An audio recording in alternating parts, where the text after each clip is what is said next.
এখন বাজে রাত 3টে আর এখন পুজো কমপ্লিট হলো। পুজোর কমপ্লিট হতে হয়ে গেছে অনেকক্ষণ আগে, বাট গোছানো হয়নি, তাই গোছাতে। তো আজকে জন্মাষ্টমী, শুভ জন্মাষ্টমী। তো সকাল সকাল তো উঠে পড়েছিলাম, আর ঘরে যা যা কাজ থাকে আর কি, মানে ঘর টরগুলো পরিষ্কার করতে হয় জন্মাষ্টমীর দিন, তো সেগুলো সব করে ফেলেছি। তো এখন এসে আমার গোপুসোনার কাছে, গোপুসোনাকে ঘুম থেকে তুলেছি। তারপর দেখো ওকে একটা নতুন জাস্ট প্যান্টটা পরিয়েছি। তারপর এখন ওকে স্নান টান করাবো। তারপর এই যে বাজার হাট সবকিছু করা হয়ে গেছে, এরপর আস্তে আস্তে জোগাড় করবো। আর রাতে যেহেতু পুজো, এখন অনেক সময় আছে, আস্তে আস্তে ধীরে ধীরে গোপুর ভোগও বানাবো। সবকিছু আজকে করবো নিজের হাতে। তো ফার্স্ট টাইম আমি জন্মাষ্টমী ব্রত পালন করছি। এর আগে তো আমার কাছে গোপু ছিল না, তাই এর আগে কখনো করা হয়নি, ফার্স্ট টাইম করছি। তো গোপুর জন্য আজকে গোপুর জন্য আমার জন্মাষ্টমী। সবাই দেখো আমার গোপুকে। এবার আমার গোপু সুন্দর করে আজকে সাজবে স্নান টান করে। তারপরে আবার রাত্রিরে ওর আজকে রাজবেশ হবে। রাত্রিরে স্নান টান করে ওর আজকে পুজো হবে, রাত্রিরে রাজবেশ হবে। তো সবটা দেখতে হবে আজকে সারাদিন কি কি করছি। আর আমার চ্যানেলে কিন্তু নতুন ভিউয়ার্স হয়ে থাকলে ঝটপট আমার চ্যানেলটাকে সাবস্ক্রাইব করে পাশে থাকা বেল আইকনটাকে প্রেস করে দিও। আগের দিন রাতের বেলায় আমি ঠাকুরের সমস্ত পুজোর বাজারগুলো করে এনেছিলাম, যাতে পরের দিন সকালে কোথাও না বেরাতে হয়, আর সকালে যাতে সমস্ত গোছগাছগুলো আমি করতে পারি। তো দেখো ঠাকুরের জিনিসপত্রগুলো একদম সাইডে এইভাবেই এখনও অবধি রাখা আছে। তো এখন আমি যেটা করব সেটা হচ্ছে আমার ঠাকুরের সিংহাসনটাকে সবার আগে পরিষ্কার করে নেব। যেহেতু আজ পুজো, তো ঠাকুরের সিংহাসনটাকে ভালো করে সুন্দর করে ধুয়ে মুছে একদম পরিষ্কার করে সমস্ত ঠাকুরদেরকে স্নান করিয়ে আবার সিংহাসনে নতুন করে বসাবো আমি কিন্তু শুধু একা কাজ করছি না, আমার শাশুড়িও কিন্তু সকাল সকাল চলে এসেছে আজ গোপালের পুজো বলে। আর আমার বড় কিন্তু দেখো লেগে পড়েছে, একদম সকাল সকাল ঠাকুরের বাসন মাজতে শুরু করে দিয়েছে এরা দুজন মিলে।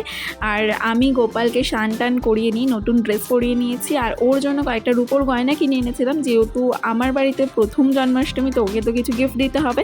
তো সেই জন্য রূপোর একটা চেন এনেছিলাম, আর তার সাথে এনেছিলাম রূপোর নুপুর।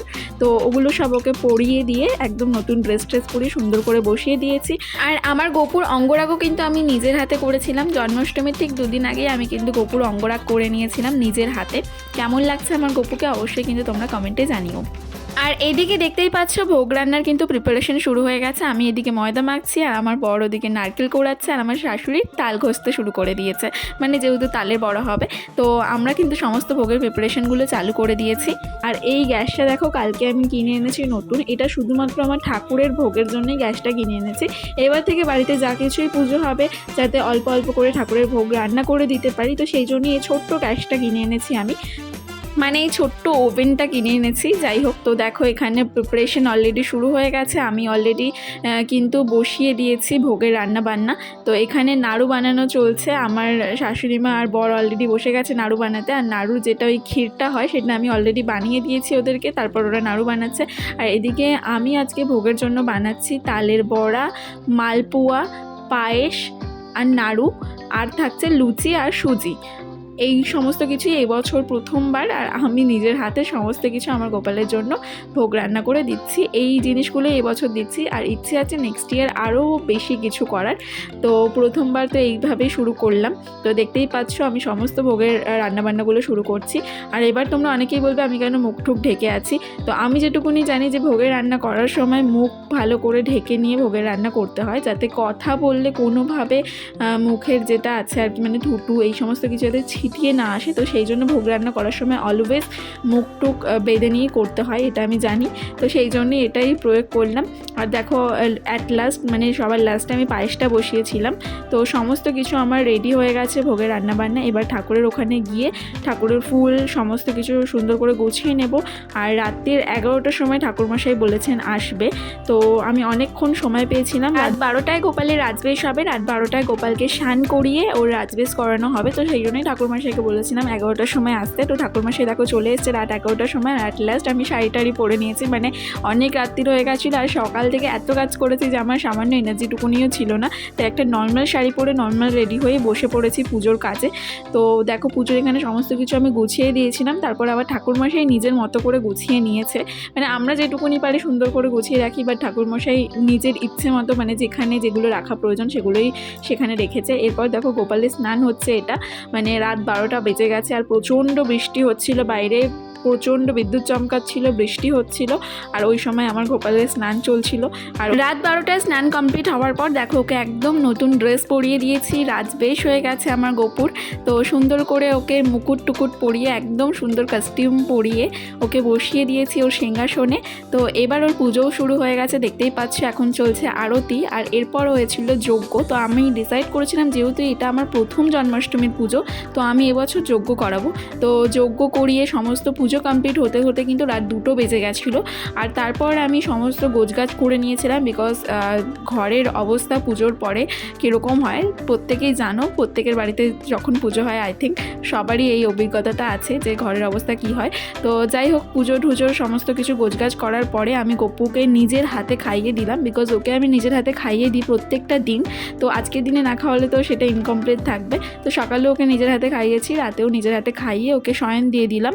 তো এরপর দেখো এগুলো হচ্ছে সমস্ত আজকের ওর প্রসাদ, মানে আজকে গপুর প্রসাদ এই সমস্ত কিছু। তো তোমরাও সবাই দর্শন করো, ভোগ দর্শনে দুর্ভোগ কাটে আমি শুনেছি, তো তোমরাও সবাই দর্শন করো, এগুলো সমস্ত কিছুই ভোগের প্রসাদ। তো বাজে রাত 3টে, আর এখন পুজো টুজো কমপ্লিট হলো। পুজোর কমপ্লিট হতে হয়ে গেছে অনেকক্ষণ আগে, বাট গোছানো হয়নি, তাই গোছাচ্ছিলাম সব কিছু, প্রসাদ টসাদ সব কিছু গুছিয়ে রাখলাম। তো এখনও অবধি অনেক কিছুই গোছানো বাকি, সেগুলো কাল সকালে গোছাবো। গোপালকে শয়ন দিয়ে দিয়েছি, তো এখন আমরা একটু প্রসাদ গ্রহণ করে নিয়ে তারপর আমরাও একটু শোবো। সারাদিন আজ পুরো সেই সকাল থেকে এখন অবধি একটু মানে জল স্পর্শ করিনি এখন অবধি, মানে জল খাইও নি এখন অবধি। বাবানও আমি উপবাস আছি বলে বাবানও আমার সাথে উপোস করে আছে, দেখতেই পাচ্ছ চোখ মুখের কী অবস্থা হয়ে গেছে, দুজনেরই চোখ মুখের অবস্থা খুব করুণ অবস্থা হয়ে গেছে। তো প্রসাদগুলো এখানে সব রেখে দিয়েছি টেবিলের মধ্যে সাজিয়ে, কাল সবাইকে সকালবেলা কাল সকালে সবাইকে দেবো প্রসাদগুলো, তো সেই জন্য সব রেখে দিয়েছি। তো এখন বাজে 3টে, তো এখন আমি আর এখন এত রাতে কিছু খাবো না, শুধু একটু জল খাবো, গলাটা শুকিয়ে গেছে তাই একটু জল খাবো, জল টল খেয়ে জল টলকে এখন শুয়ে পড়বো। আবার কাল ঠাকুরমশাই বলে গেছে কাল 5:30টার সময় গোপালকে উঠিয়ে তারপর ওকে পুজো দিতে হবে, যেহেতু সকাল 6:30টার সময় ছেড়ে যাচ্ছে অষ্টমী তিথি, তো সেই জন্য তার আগে একবার ওকে পুজো দিয়ে দিতে হবে। তো সেই জন্য কাল আবার 5:30টার সময় ঘুম থেকে উঠতে হবে। এখন বাজে 3টে, 4টে 5টা, মানে 2 ঘন্টা একটু শুতে পারবো, 2 ঘন্টাও শুতে পারবো না, এখন শুতে আরও আধা ঘন্টা লাগবে, মানে 1.5 ঘন্টা একটু শোবো। তো বাবানকে দেখি, ওকে বলি ও যদি কিছু প্রসাদ খায় ওকে একটু প্রসাদ দিয়ে দেবো।